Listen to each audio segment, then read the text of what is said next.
Kalabhavan music parade തുടങ്ങിയ വർഷം, ആദ്യകാലം 80കളുടെ തുടക്കം, കേരളത്തിലെ പട്ടണങ്ങളിലും ഗ്രാമങ്ങളിലുമെല്ലാം ഒരുപാട് ഫൈൻ ആർട്സ് സൊസൈറ്റികളുണ്ട്. നല്ല നല്ല മ്യൂസിക് പ്രോഗ്രാം, കഥാപ്രസംഗം, സാംബശിവനൊക്കെ കത്തി ജ്വലിച്ചു നിൽക്കുന്ന കാലഘട്ടം അത്. നല്ല നല്ല നാടകങ്ങൾ, കാളിദാസയും KPSCയും ഗീതയും, അങ്ങനെ നാഷണൽ തിയേറ്റേഴ്സ്, കോഴിക്കോട് നിന്ന് KT മുഹമ്മദിൻ്റെ ഗ്രൂപ്പ്, ചാലക്കുടിയിൽ നിന്ന് മറ്റേ ജോസ് പല്ലിശ്ശേരിയുടെ ഗ്രൂപ്പ്, അങ്ങനെ ഒരുപാട് നല്ല നാടകങ്ങൾ ആ കാലത്ത്. പല വേദികളിലും ഞങ്ങൾ നാടകങ്ങളും ഈ ഉത്സവപ്പറമ്പിലൊക്കെ ഒരു 7 മണിക്ക് പ്രോഗ്രാം തുടങ്ങിയാൽ പിറ്റേ ദിവസം വെളുപ്പിന് 5 മണി വരെയൊക്കെ ആയിരിക്കും പ്രോഗ്രാം. അപ്പോൾ 1-2 നാടകങ്ങളുണ്ടാവും, ഗാനമേള ഉണ്ടാവും, മ്യൂസിക് പരേഡ് ഉണ്ടാവും. രാജീവ് P. ദേവിൻ്റെ കാട്ടുകുതിരയൊക്കെ പല വേദികളിലും ഞങ്ങൾ മത്സരിച്ചിട്ടുണ്ട്. മത്സരം എന്ന് പറഞ്ഞാൽ അവരുടെ പ്രോഗ്രാമും ഞങ്ങളുടെ പ്രോഗ്രാമായിട്ട് വന്നിട്ടുണ്ട്. രാജേട്ടനൊക്കെ ആദ്യമായിട്ട് കാണുന്നത് അവിടെ വെച്ചിട്ടാണ്. ഒന്നും രാജീവ് P. ദേവ് സിനിമയിൽ വന്നിട്ടില്ല. അപ്പോൾ നാടകക്കാർക്ക് അന്നൊരു വേറൊരു പ്രശ്നമുണ്ട്. നാടകക്കാർക്ക് ഞങ്ങളെ കാണുന്ന അത്ര ഇഷ്ടമല്ല. മ്യൂസിക് പരേഡ് എന്ന് കണ്ടു കഴിഞ്ഞാൽ അവരാദ്യം തന്നെ വന്ന് അന്വേഷിക്കുന്നത് മ്യൂസിക് പരേഡ് ഉണ്ടോ, കലാഭവൻ്റെ ആണെന്നൊക്കെ പറഞ്ഞാൽ പ്രത്യേകിച്ച്. അപ്പോൾ അവരെന്ത് വെച്ചാൽ കമ്മിറ്റിക്കാരുടെ അടുത്ത് പറയും, ഞങ്ങളുടെ നാടകം കഴിഞ്ഞിട്ടുള്ളൂ പരേഡ് വെക്കാവുള്ളൂ എന്ന് പറയും. കാരണം എന്ന് വെച്ചാൽ ഞാൻ ഒരിക്കൽ രാജേട്ടനോട് സംസാരിച്ചപ്പോൾ, ഞങ്ങൾ മ്യൂസിക് പരേഡ് ആദ്യം അവതരിപ്പിച്ചിട്ട് പിന്നീട് നാടകം വെച്ചാൽ നാടകത്തിലെ കോമഡി ഏക്കാതെ പോകും. അപ്പോൾ അതുകൊണ്ട് ഇവർക്ക് ഞങ്ങളെ കാണാൻ അത്ര വലിയ താല്പര്യമില്ല. നമ്മുടെ പ്രോഗ്രാം കാണാൻ വേണ്ടി വന്നെങ്കിൽ തന്നെ അവരുടെ പ്രോഗ്രാം ആദ്യം വെച്ചിട്ട് നമ്മുടെ രണ്ടാമത് വെക്കുള്ളൂ. അങ്ങനെ ഒരുപാട് വേദികൾ. അങ്ങനെ ഒരു സമയത്താണ് ഈ പെരുമ്പാവൂർ ഫൈൻ ആർട്സ് സൊസൈറ്റി ഉണ്ട്, ഫാസ്. അവിടെ ഒരുപാട് നല്ല പരിപാടികൾ, നല്ല ആസ്വാദകരുള്ള ഒരു സ്ഥലമാണ്. അവിടെ ഒരു പ്രോഗ്രാം വന്നു കലാഭവൻ്റെ. അങ്ങനെ പ്രോഗ്രാം വന്നു. അവിടെ ചെന്ന് കഴിഞ്ഞപ്പോൾ ഞങ്ങൾ ആദ്യമായിട്ട് അവിടെ പരിപാടി അവതരിപ്പിക്കും. ഇതിനെക്കുറിച്ച് കേട്ടിട്ടുണ്ട്, ഫാസിനെ കുറിച്ച്. നല്ല സ്റ്റേജ്. അപ്പോൾ സ്റ്റേജിൻ്റെ അറേഞ്ച്മെൻറ്റ്സൊക്കെ ഞങ്ങളൊക്കെ തന്നെ ചെയ്യാറ്.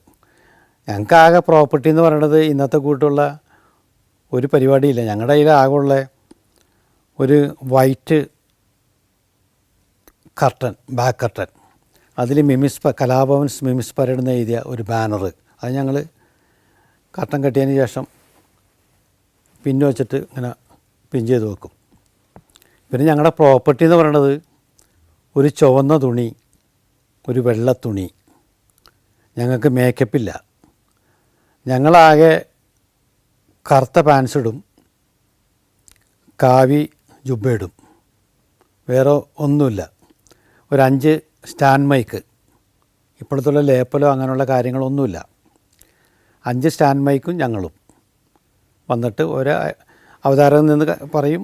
ഞങ്ങൾ ആ അവതാരം പറയും, മറ്റേ ലൈറ്റുകൾ ഓഫാകുമ്പോൾ ഞങ്ങൾ ഈ ഇരുട്ടിൽ വന്നിട്ട് അടുത്ത ഐറ്റം സെറ്റ് ചെയ്യും.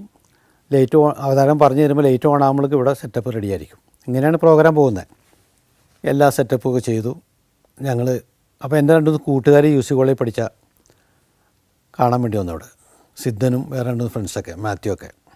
അപ്പോൾ എന്നെ വിളിച്ച് നമുക്ക് ചായ കുടിക്കണമെന്ന് പറഞ്ഞാൽ അങ്ങനെ ഞങ്ങൾ പുറത്ത് പോയി. അപ്പോൾ ഇത് നടത്തണം അവിടുത്തെ വലിയ കോളേജ് ലെക്ചേഴ്സ് അങ്ങനെയുള്ള ആൾക്കാരൊക്കെയാണ് കമ്മിറ്റിക്കാർ. ഞങ്ങൾ പുറത്ത് പോയി കാപ്പിയൊക്കെ കുടിച്ച് തിരിച്ചു വന്നു കഴിഞ്ഞപ്പോഴേക്കും ജനം കയറി ഏകദേശം പരിപാടി തുടങ്ങേണ്ട സമയം 10 മിനിറ്റുള്ളൂ. അപ്പോൾ എൻട്രൻസിൽ വന്നു കഴിഞ്ഞപ്പോൾ അങ്ങടുത്ത് ചോദിച്ചു, എന്താ ചോദിച്ചു. നമ്മൾ ട്രൂപ്പിലെ ആർട്ടിസ്റ്റാണ്, പാസ്സുണ്ടാ? ട്രൂപ്പിലെ ആർട്ടിസ്റ്റ് എന്തിനാ പാസ്? ഇതെൻ്റെ കൂട്ടുകാർ, ഇവരും കയറ്റണം, ഞാൻ വന്നിട്ട് ഇപ്പോൾ ചായ കുടിക്കാൻ വേണ്ടി പോകണം. അതെന്ന് പറഞ്ഞിട്ട് കാര്യമൊന്നുമില്ല, പാസ് വേണം. അങ്ങനെ എൻ്റെ കൂട്ടുകാർ ഇത്തിരി ചൂടന്മാരാണ്. അവർ ഭയങ്കരമായിട്ട് അവർക്ക് ദേഷ്യം വന്ന് പ്രശ്നമായി. നാട്ടുകാരല്ലേ, അവരെ തമ്മിൽ ഉടക്കായി, അടിയായി. പെട്ടെന്ന് അതൊക്കെ സംഭവിക്കണം. പെട്ടെന്ന് കഴിഞ്ഞപ്പോൾ അവിടെ നിന്ന് കഴിഞ്ഞപ്പോൾ അൻസാർ കാണുന്നത് ആരോ തള്ളണം, എന്നെ പിടിച്ച് തള്ളണം. അൻസാർ ഓടി വന്ന് ആരുടെ ആർട്ടിസ്റ്റിനെ അടിക്കണമെന്ന് ചോദിക്കുന്നു. അൻസാർ വന്ന് ഇടപെടുന്നു. വലിയ അടിയായി, ചെറിയ അടിയല്ല.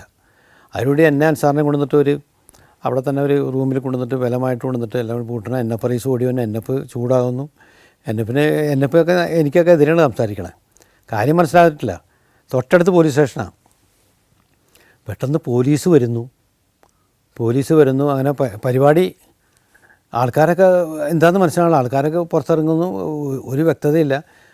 പോലീസുകാർ വന്നിട്ട് എന്നെ അൻസാറിനെ പിടിച്ചുകൊണ്ട് പോകുന്നത്. കാര്യമൊന്നും ചോദിക്കാതെ ഈ കമ്മിറ്റിക്കാർ പറഞ്ഞിട്ട് പിടിച്ചുകൊണ്ട് പോയേ. ഞങ്ങളല്ല ചെയ്തേക്കണേ, വന്ന കൂട്ടുകാരൊക്കെ കൂടി സംഭവം നടന്നേക്കണേ. നേരെ പോലീസ് സ്റ്റേഷൻ കൊണ്ടുപോകുന്നു. അതിൻ്റെ പുറകെ എന്നെ വർഗീസ്, സിദ്ദീഖ്, ലാല് ഇവരൊക്കെ ആയിട്ട്, പ്രസാദൊക്കെ ആയിട്ട് അവരുമായിട്ട് പോലീസുകാർ വരുന്നു. പ്രശ്നമായി. പ്രോഗ്രാം നടന്നില്ല. അന്നത്തെ പ്രോഗ്രാമേ വയനാട് സൊസൈറ്റിയിൽ നടത്താൻ പറ്റിയില്ല.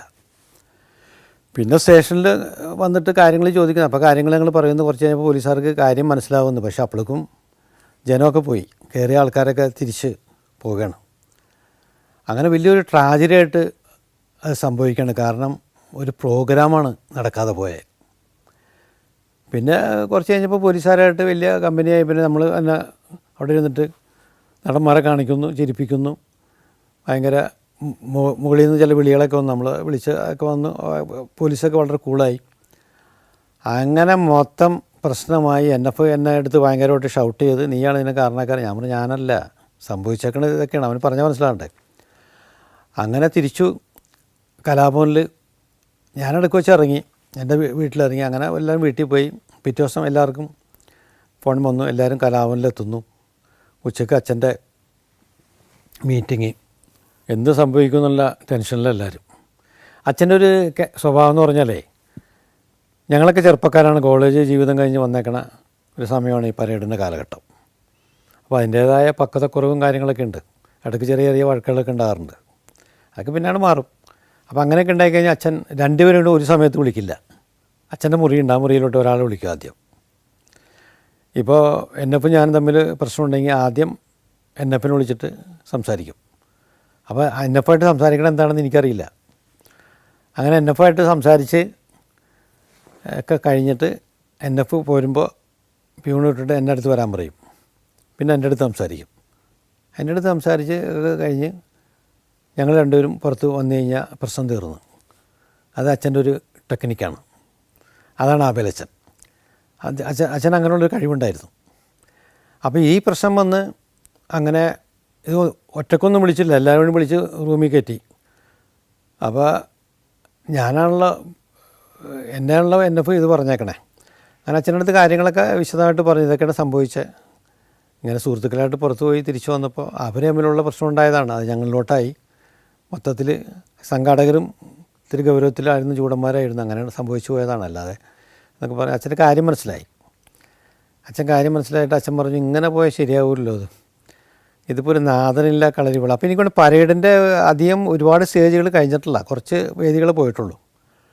ഇതിന് ഒരു ട്രൂപ്പ് ലീഡർ വേണം. അപ്പോൾ ആ ട്രൂപ്പ് ലീഡറായിട്ട് ഒരാളെ തിരഞ്ഞെടുക്കണം. നിങ്ങളിൽ തന്നെ ഒരാൾ മതി. അപ്പോൾ ലാലു പറഞ്ഞു അങ്ങനെയാണെങ്കിൽ ഇവനെ തന്നെ ആക്കാച്ചോ, റഹ്മാനെ. അപ്പോൾ അച്ഛൻ പറഞ്ഞു അത് വേണ്ട, റഹ്മാനാക്കിയാൽ ശരിയാവില്ല, അയാൾ ഇപ്പോൾ ആക്കണ്ട എന്ന് പറഞ്ഞു. അങ്ങനെ അൻസാറിൻ്റെ പേര് ആരോ പറഞ്ഞു, അൻസാറിനെ ട്രൂപ്പ് ലീഡറായിട്ട് തിരഞ്ഞെടുത്തു. അങ്ങനെയാണ് കലാഭവൻ്റെ ട്രൂപ്പ് ലീഡർ ഉണ്ടാകുന്നത് മ്യൂസിക് പരേഡിന്. അങ്ങനെ അതിനുശേഷം പിന്നെ എന്ത് കാര്യങ്ങളും നമുക്ക് പറയാനൊരാളുണ്ടല്ലോ. അങ്ങനെ അൻസാർ ഒരു 2-3 വർഷം ട്രൂപ്പിന് ലീഡറായിരുന്നു. പിന്നെ അൻസാർ മാറി, പിന്നെ ഞാനായിരുന്നു. ഞാൻ കലാഭവനിൽ നിന്ന് പോരുന്നവരെ പിന്നെ മ്യൂസിക് പരേഡിൻ്റെ ട്രൂപ്പ് ലീഡറായിട്ട് തുടർന്നു. ലീഡറെന്ന് പറഞ്ഞു കഴിഞ്ഞാൽ വളരെ ലീഡറിന് എന്തോ കുറച്ച് പൈസ കൂടുതലും തരും. മറ്റുള്ളവർക്ക് കൊടുക്കുന്നതിലും കൂടുതൽ പൈസ നമുക്കുണ്ട് ലീഡറിന്. ഉത്തരവാദിത്വമുണ്ട്, പല കാര്യങ്ങളുണ്ട്. അമ്പലപ്പറമ്പിലും പള്ളി കമ്മിറ്റികളിലൊക്കെ പറമ്പിലൊക്കെ പ്രോഗ്രാമിന് പോകുമ്പോൾ, അല്ലെങ്കിൽ വല്ല നാട്ടിൻപുറത്തുള്ള ക്ലബിൻ്റെ പരിപാടിക്കൊക്കെ പോകുമ്പോൾ ഇവർ പൈസ കുറക്കാൻ ശ്രമിക്കും. അത് മാത്രമല്ല, പൈസ തന്നിട്ട് പിന്നെ നമ്മൾ ഇതിന് അവർക്ക് സംഭാവന കൊടുക്കാൻ വേണ്ടി അവർ പറയും. അപ്പോൾ അച്ഛൻ്റെ അഭിപ്രായത്തിൽ സംഭാവന ഒന്നും കൊടുക്കാൻ പറ്റില്ല, കാരണം മാക്സിമം റെഡ്യൂസ് ചെയ്യാൻ കൊടുത്തേക്കണം. നമ്മളിത് ചാരിറ്റിയാണ്. അപ്പോൾ അതുകൊണ്ട് ഒരു കാരണവശാലും കുറക്കാൻ പറ്റില്ല. ആ ടെൻഷനൊക്കെ നമുക്ക് കാണാം. അത് ചെറിയ ടെൻഷനല്ല. നമ്മൾ സംസാരിച്ച് അവരായിട്ട് പഴക്കുണ്ടാക്കാതെ അവിടുന്ന് ഊരിപ്പോന്നം. ഈ പരേഡിൻ്റെ യാത്രകളിൽ ചിലപ്പോൾ പല മഹാരഥന്മാരെയൊക്കെ കാണാൻ സാധിച്ചൊരു ഭാഗ്യം ഉണ്ടായിട്ടുണ്ട്. അതിലൊന്നാണ് വൈക്കം മുഹമ്മദ് ബഷീർ. ഓരോ മലയാളിയും ഇഷ്ടപ്പെടുന്ന വലിയ എഴുത്തുകാരൻ. അങ്ങനെ ഒരു കണ്ണൂർ പ്രോഗ്രാമിന് പോകുന്ന ദിവസം ഞങ്ങൾ കോഴിക്കോട് കൂടി പോണേ. മാമുക്കോയെ പറഞ്ഞു തന്നത് എന്തോ അരക്കിണർന്ന് അങ്ങനെ എന്തോ ജംഗ്ഷനാണ്, മറന്നുപോയി. അവിടെ നിർത്തണം. അങ്ങനെ അവിടെ ആ സ്ഥലത്ത് നിർത്തിയിട്ട് ഞങ്ങളിങ്ങനെ ആൾക്കാരോട് ചോദിച്ചപ്പോൾ അവർ പറഞ്ഞു തന്നു, നിങ്ങളുടെ വണ്ടി അങ്ങോട്ട് പോകില്ല, വണ്ടി ഇന്ന സ്ഥലത്ത് നിർത്തിയിട്ട് പിന്നെ അവിടെ നിന്ന് ഇടവഴിയാണ്, ചുറ്റും വെയിലിയാണ്, പഴയ മുള്ളക്കൊള്ള, അത് നടന്നു പോകണമെന്ന് പറഞ്ഞു. അങ്ങനെ ഞങ്ങൾ വണ്ടി നിർത്തി, ഞങ്ങളൊക്കെ എല്ലാവരും ഇറങ്ങി വണ്ടിയിൽ നിന്ന്. ഞാൻ മുമ്പിലാണ്. ഇങ്ങനെ കുറച്ചങ്ങോട്ട് നടന്ന് പിന്നെ ഇന്നും ഓർക്കുന്നുണ്ട്, വലത്തോട്ട് തിരിയുമ്പോൾ തന്നെ കാണാം. തിരിയുമ്പോൾ തന്നെ കണ്ടത് ബഷീർ ഖാനെ കാണണം. അവിടെ പഴയ ഒരു വീട്, നമ്മൾ ആ ഫോട്ടോ ഒക്കെ പിന്നീട് ഒരുപാട് കണ്ടിട്ടുണ്ട്. ആ വരാന്തയിൽ അദ്ദേഹം ഇങ്ങനെ ചമ്രം പിടിഞ്ഞിരുന്നിട്ട്, ഷർട്ടൊന്നുമില്ല. അപ്പോൾ ആ സമയത്ത് കടുത്ത ആസ്തമയുണ്ടെന്ന് തോന്നുന്നു, ഭയങ്കരമായിട്ട് ശ്വസിക്കാനുള്ള ബുദ്ധിമുട്ട്. അപ്പോൾ ഞങ്ങളവിടെ നിന്ന് കഴിഞ്ഞപ്പോൾ ഇങ്ങനെ കൈ വെച്ച് കാണിച്ചു. അങ്ങനെ ഞങ്ങൾ ചെന്നു. സാക്ഷാൽ ബേപ്പൂർ സുൽത്താൻ്റെ മുമ്പിൽ ഞങ്ങളെല്ലാവരും. എന്ത് പറയണം, എങ്ങനെ തുടങ്ങണം എന്നൊന്നും ഞങ്ങൾക്കറിയില്ല. അദ്ദേഹത്തിനാണെങ്കിൽ സംസാരിക്കാനും പറ്റാത്ത അവസ്ഥ, ശ്വാസം ആ വിധത്തിലും ഇങ്ങനെ തുപ്പിക്കൊണ്ടിരിക്കുക. ഇങ്ങനെ ചോദിച്ചു. അപ്പോൾ ഞാൻ അടുത്തോട്ട് വന്നു. ഞാൻ പറഞ്ഞു, ഇങ്ങനെ ഞങ്ങൾ കൊച്ചിയിൽ നിന്ന് വരെയാണ്, കൊച്ചിൻ കലാഭവൻ. അപ്പോൾ ആബേലച്ചനെയൊക്കെ ബഷീർക്കാർക്ക് അറിയാമെന്ന് ഞങ്ങൾക്കറിയാം. അച്ഛൻ്റെ പേര് പറഞ്ഞു. അപ്പോൾ പറഞ്ഞിങ്ങനെ ഗാനമേള കൂടാതെ ഇങ്ങനെ ഒരു കോമഡി പ്രോഗ്രാം ചെയ്യുന്നുണ്ട്, മിമിസ് പരേഡ്. ഞാനിങ്ങനെ പറയാണ്, ആ മിമിസ് പരേഡിലെ ആർട്ടിസ്റ്റുകളാണ് ഞങ്ങളിങ്ങനെ കണ്ണൂർ പരിപാടിക്ക് പോവുകയാണ്, പറയാന്ന് പറഞ്ഞിട്ട് ഇങ്ങനെ പറഞ്ഞുകൊണ്ടിരിക്കുന്നു. എല്ലാ വിവരങ്ങളും പറഞ്ഞു, ഓരോരുത്തരെ പരിചയപ്പെടുത്തി, എല്ലാ ആർട്ടിസ്റ്റുകളുടെ പേര് പറഞ്ഞ്. അപ്പോൾ ഞാനാണ് ഏറ്റവും അടുത്ത് നിൽക്കണേ. അപ്പോൾ ഇങ്ങനെ തിരിഞ്ഞിട്ട് വൈഫിൻ്റെ അടുത്ത് ഇങ്ങനെ കാണിക്കുന്നുണ്ട്. അപ്പോൾ ഞങ്ങൾ പറഞ്ഞു, ഒന്നും വേണ്ട, ഞങ്ങൾ എല്ലാം ഇപ്പോൾ വെള്ളമൊക്കെ കുടിച്ച് വന്നതാണ്, കാപ്പി കുടിച്ചാണെന്ന് പറഞ്ഞു. അങ്ങനെ ഏകദേശം ഒരു 10 മിനിറ്റോളം സുൽത്താൻ്റെ മുമ്പിൽ ഞങ്ങൾ എന്നിട്ട് കുറേ കഴിഞ്ഞപ്പോൾ ഞങ്ങൾ പോട്ടെ, ഞങ്ങൾക്ക് സമയമുണ്ട്, ഇനി വേറൊരു ദിവസം വരാമെന്ന് പറഞ്ഞപ്പോൾ എന്നെ വിളിച്ചിട്ട് എൻ്റെ തലയിൽ തൊട്ടിട്ട് ഇങ്ങനെ അനുഗ്രഹിച്ചു. ഇന്നും ഞാൻ മറക്കില്ല ആ നിമിഷം. അന്ന് മൊബൈലും ഞങ്ങളുടെ കയ്യിൽ ക്യാമറയൊന്നും ഇല്ലാത്തത് കൊണ്ട് പടം എടുക്കാൻ പറ്റിയില്ല. അല്ലെങ്കിൽ ഇന്ന് ആ പടം എനിക്ക് വളരെ വാല്യൂ ഉള്ളൊരു ചിത്രമായിരുന്നേനെ. മറക്കാൻ പറ്റാത്തൊരു നിമിഷമാണ് വൈക്കം മുഹമ്മദ് ബഷീറിൻ്റെ വീട്ടിൽ ഞങ്ങൾ കാണാൻ പോയത്. പിന്നീട് ആബേലച്ചൻ്റെ അടുത്തൊന്ന് പറഞ്ഞപ്പോൾ അച്ഛനും ഭയങ്കര സന്തോഷമായി. Azerbaijan, Indonesia, Tajikistan, Peru. സഞ്ചാരം വോളിയം നമ്പർ 14. ഫുൾ HDയിലുള്ള ഈ അപൂർവ ദൃശ്യയാത്രാ വിവരണ ശേഖരം സ്വന്തമാക്കാൻ 99544422 എന്ന നമ്പറിലേക്ക് സഞ്ചാരം എന്ന് SMS ചെയ്യൂ. ഞങ്ങളുടെ ആദ്യ programme 1981 September 21 Ernakulam fine arts ഹാളിൽ അവതരിപ്പിക്കുമ്പോൾ ഏറ്റവും ഫ്രണ്ട് സീറ്റിൽ മമ്മൂക്ക ഉണ്ടായിരുന്നു. മമ്മൂക്ക അന്ന് വലിയ അറിയപ്പെടുന്ന നടനമൊന്നുമല്ല, 1-2 പടങ്ങളിൽ അഭിനയിച്ചിട്ടുള്ളൂ. കൂടെ അന്നത്തെ പ്രശസ്ത നടൻ ശ്രീനിവാസനും.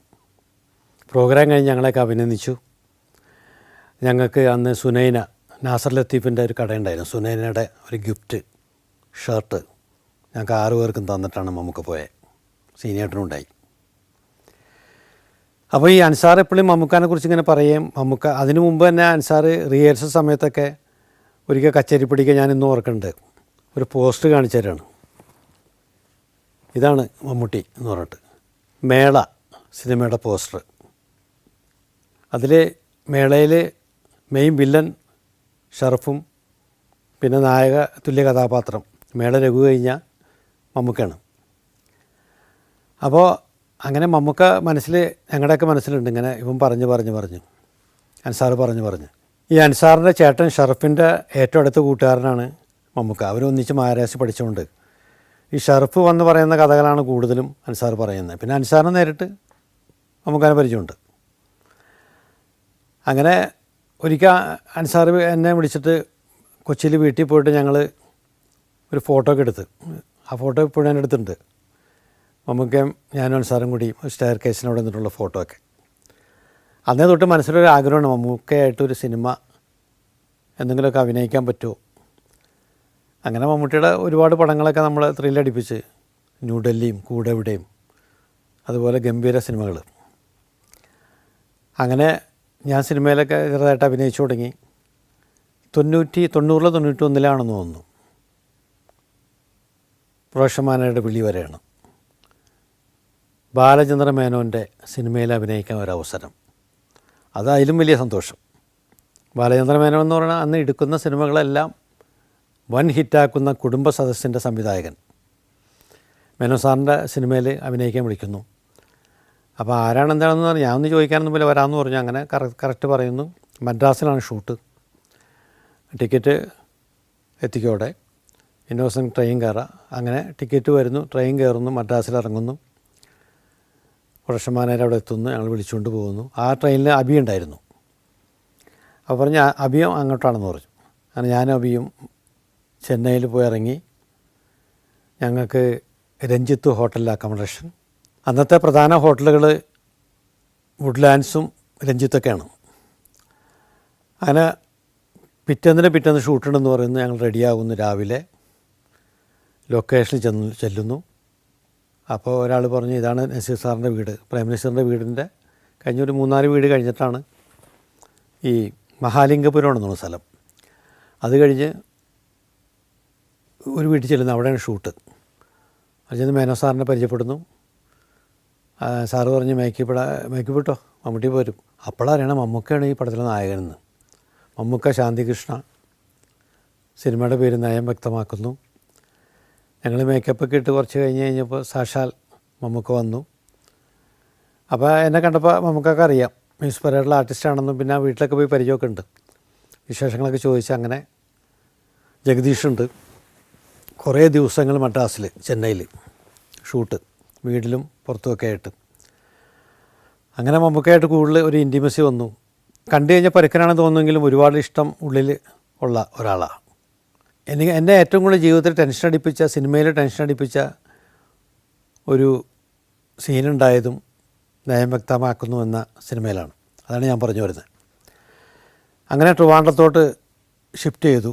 ഗീതു ഹോട്ടലിൽ താമസം. സൈനുദ്ദീനും വന്ന് ജോയിൻ ചെയ്തു. പിന്നെ ഭയങ്കര രസകരമായ മുഹൂർത്തങ്ങളാണ്. എല്ലാ ദിവസവും ഭയങ്കര എൻജോയ്മെൻ്റ് ദിവസങ്ങളായിരുന്നു. അബി, ഞാൻ, സൈനുദ്ദീൻ, ജഗദീഷ്, അങ്ങനെ കുറേ പേര് ഒന്നിച്ച്.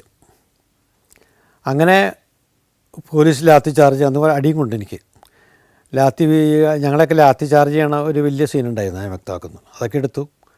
അതൊക്കെ പിന്നെ രസകരമായിട്ട് പോയി. പിന്നെ ക്ലിഫ് ഹൗസിൽ ഒരുപാട് സീൻസ്, മന്ത്രിയായതിനു ശേഷം മന്ത്രിയുടെ പി എന്ന നിലയിലുള്ള ഒരുപാട് സംഭവങ്ങൾ, ഇതൊക്കെ ഒറിജിനൽ ക്ലിഫ് ഹൗസിൽ തന്നെ എടുത്തത്. അങ്ങനെ പോയി ഒരു ദിവസം മേനോൻ സാറ് പറഞ്ഞു നാളെ ഒരു പ്രധാനപ്പെട്ട സംഭവം എടുക്കണം. കാരണം നാളെ മമ്മൂട്ടിക്ക് ചെന്നൈയിൽ ഷൂട്ടുണ്ട് വൈകിട്ട്. അപ്പോൾ ഉച്ചക്ക് 2 മണിക്കുള്ള ഫ്ലൈറ്റിന് പോകണം. അപ്പോൾ റഹ്മാനായിട്ടുള്ള കോമ്പിനേഷനാണ്. അത് റീടേക്കൊന്നും ഒരിക്കലും പോകാൻ പറ്റില്ല. ഫസ്റ്റ് ടേക്ക് തന്നെ ഓക്കെ ആണ്. കാരണം നമ്മൾ അവിടെ നിന്ന് ഷിഫ്റ്റ് ചെയ്ത് ഇങ്ങോട്ട് വരുമ്പോൾ തന്നെ 12 മണിയാകും. വേറെ ലൊക്കേഷൻ പറഞ്ഞു. അവർ 12 ആകുമ്പോൾ എടുക്കണമായിരിക്കും. പെട്ടെന്ന് ഫസ്റ്റ് ഷോട്ട് തന്നെ ഓക്കെ ആക്കിയിട്ട് അദ്ദേഹത്തിന് പോകണമെന്ന് പറഞ്ഞു. ഞാൻ പറഞ്ഞു ചെയ്യാമെന്നൊക്കെ പറഞ്ഞു. അങ്ങനെ മേക്കപ്പ് ഇട്ട് ലൊക്കേഷനിലെത്തി. അപ്പോൾ 2 ക്യാമറയൊക്കെ വെച്ചിട്ടുണ്ട്. മേനോൻ സാറ് പറഞ്ഞു മമ്മൂട്ടി വന്ന് കറക്റ്റ് പമ്പിൽ കുട്ടി സ്കൂട്ടറിൻ്റെ പുറയിൽ മുമ്പിൽ നിൽക്കുന്നുണ്ട്. മമ്മൂക്കയുടെ ലാമ്പിയാണ്, പഴയ ലാമ്പി. വന്ന് നിൽക്കുമ്പോൾ പട്ടുവിങ്ങനെ അടിച്ചുകൊണ്ടിരിക്കുന്ന സമയത്ത് പെട്ടെന്ന് റഹ്മാൻ ഓടി വന്നിട്ട് സ്കൂട്ടറിൽ കയറണം. ആ മമ്മൂക്ക എന്തോ ഇങ്ങനെ പറയും, വണ്ടി എടുത്തിട്ട് പോകും. കറക്റ്റ് ടൈമിംഗ് ആയിരിക്കണം കാര്യങ്ങളൊക്കെ. ശരി സാർ, ശരി. ഞാൻ പറഞ്ഞു ചെയ്യാമെന്ന് പറഞ്ഞു. കോൺഫിഡൻസ് വിട്ടിട്ടൊന്നുമില്ല. അതിനിടയ്ക്ക് നമുക്ക് അതിൻ്റെ അടുത്ത് പറഞ്ഞ് എടാ എൻ്റെ ഫ്ലൈറ്റ് കളയരുതിട്ടാ, ഫാസ്റ്റ് ഷോട്ട് ഓക്കെ ആയിരിക്കണമെന്ന് പറഞ്ഞു. അപ്പോൾ ഓക്കെ. ഉള്ളിൽ ടെൻഷനും കൂടി. നല്ല ജനമുണ്ട്. അങ്ങനെ സിറ്റിയുടെ പ്രധാന ഒരു ഭാഗമാണ് ഈ വെള്ളയമ്പലം. അങ്ങനെ മേനോൻ സാറ് മൈക്കിൽ കൂടെ ആക്ഷൻ പറയുന്നു. മമ്മൂക്ക വന്ന് സ്കൂട്ടറിൽ ഇങ്ങനെ വന്ന് നിർത്തുന്നു. ഞാനിങ്ങനെ പറഞ്ഞ പൊസിഷനിൽ നിൽക്കുന്നു. എൻ്റെ ഉള്ളിലിങ്ങനെ പ്രാർത്ഥിക്കണം റീടേക്ക് വരരുതെന്ന്. അങ്ങനെ വന്ന് മമ്മൂക്ക കറക്റ്റ് വന്ന് കൊടുത്തിട്ട് പൈസ ഇങ്ങനെ കൊടുക്കുന്ന സമയത്താണ് ഞാൻ ഓടി വന്ന് കയറുന്നത്. റഹ്മാൻ എന്ന് പറഞ്ഞ് വിളിക്കുന്നു മേനോൻ സാറ്. ഞാൻ കൃത്യമായിട്ട് ഓടി വന്ന് സ്കൂട്ടറിൽ കയറുന്നു. മമ്മൂക്ക എന്നോട് എന്തോ പറയുന്നു. വണ്ടി വിട്ടാണ് പോകുന്നു ആ ഷോട്ട്. വണ്ടി അങ്ങനെ പോയി കുറേ കഴിഞ്ഞ് മമ്മൂക്കയുടെ നിർത്തി. എന്നിട്ട് കട്ടും കേൾക്കണില്ല, ഓക്കെയും കേൾക്കണില്ല, ഒന്നും കേൾക്കണില്ല. നമുക്ക് പറഞ്ഞ് പ്രശ്നമായാ, ഇനിയിപ്പോൾ നീ വല്ല തെറ്റിച്ചാണെങ്കിൽ എനിക്ക് ഇനി സമയമില്ല, ടൈം പോകുന്നൊക്കെ പറഞ്ഞു. അപ്പോൾ അതിലും കൂടുതൽ ടെൻഷനായി എനിക്ക്. ഒരു 10 സെക്കൻഡ് കഴിഞ്ഞാൽ മേനോൻ സാർ അവിടെ നിന്ന് ടേക്ക് ഓക്കെ മമ്മൂട്ടി പൊക്കോളൂ എന്ന് പറഞ്ഞു. നാരായണൻകുട്ടി കലാഭവനിലെത്തുന്നത് പരേഡ് ഏകദേശം 1-2 വർഷമൊക്കെ കഴിഞ്ഞിട്ടാണ്.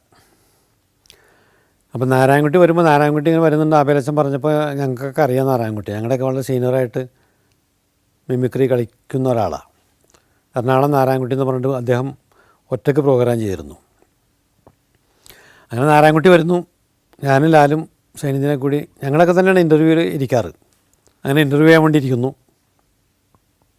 അപ്പോൾ സംസാരിച്ച് പരിചയപ്പെട്ടു, എന്തൊക്കെ ഐറ്റം. അപ്പോൾ പുള്ളി ഇത്തിരി ചാടലാണ്. അപ്പോൾ ഐറ്റമൊക്കെ എല്ലാ ഐറ്റം കളിക്കും എന്നൊക്കെ പറഞ്ഞ് അങ്ങനെ ഇപ്പോൾ ഏതാ പുതിയ ഐറ്റം എന്ന് ചോദിച്ചപ്പോൾ പറഞ്ഞു ആടുമാർക്ക് ഓട്ടോറിക്ഷ. ആടിൻ്റെ ശബ്ദത്തിൽ 40 ഓട്ടോറിക്ഷ എന്ന് പറഞ്ഞു. ശരി കാണിക്കാൻ പറഞ്ഞു. ഒരെണ്ണം കാണിക്കുമെന്ന് പറഞ്ഞു.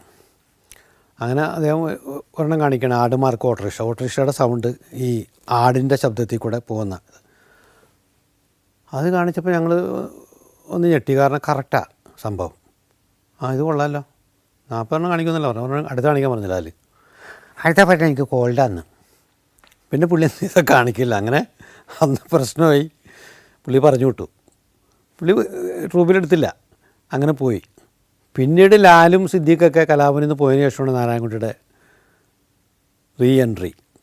നാരായണൻകുട്ടി പിന്നെ വന്നിട്ട് പിന്നെ വലിയ സൗഹൃദമായി. നാരായണൻകുട്ടിക്ക് അന്ന് ഹൈക്കോടതിയിൽ ജോലിയുണ്ട്. ഭയങ്കര പെർഫെക്റ്റാണ് നാരായണൻകുട്ടി. നിഷ്കളങ്കനായൊരു മനുഷ്യനാണ്. ഞങ്ങളൊക്കെ ഏറ്റവും കൂടുതൽ പരസ്പരം കളിയാക്കുമെങ്കിൽ നാരായണൻകുട്ടിയാണ് സൈനിധ്യനൊക്കെ ഏറ്റവും കൂടുതൽ കൊട്ടേഷൻ കൊടുക്കണം. ഏറ്റവും കൂടുതൽ കളിയാക്കുന്ന നാരായണൻകുട്ടിയെ. ഭയങ്കര ക്ഷമയാണ് അവന്.